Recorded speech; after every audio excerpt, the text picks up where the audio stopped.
Contenir le réchauffement climatique en dessous de 2 degrés Celsius, précisément à 1,5 degrés Celsius, c'est l'objectif que se sont fixés les chefs d'État à l'occasion de la COP 21.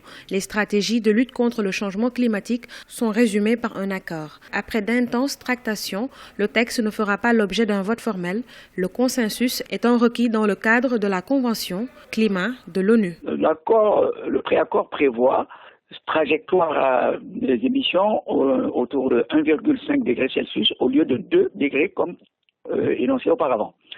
Ensuite, il y a les questions d'adaptation au changement climatique. Il y a les dommages aux risques climatiques que pourront courir certains pays. Il y a au niveau des résultats une révision tous les 5 ans pour faire le point. La mise en œuvre de cet accord de Paris nécessite des moyens financiers. Une enveloppe de 100 milliards de dollars annuels en 2020 a été retenue pour faire face au changement climatique dans les pays africains. Mais pour l'Afrique, les avantages sont quand même assez nombreux. Déjà, les pays africains étaient très portés sur la trajectoire de 1,5. Ça, c'est contenu dans le pré-rapport. Deuxième chose pour les Africains, c'était la répartition des efforts par pays, que tout le monde ne soit pas mis au même rang.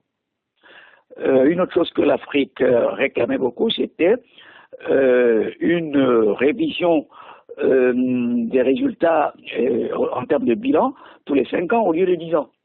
La question des dommages et puis la question des financements, même si c'est théorique aujourd'hui, mais ça a été pris en compte aussi dans le rapport. Cet accord entrera en vigueur en 2020. Il va permettre de réorienter l'économie mondiale vers un modèle dénommé zéro carbone.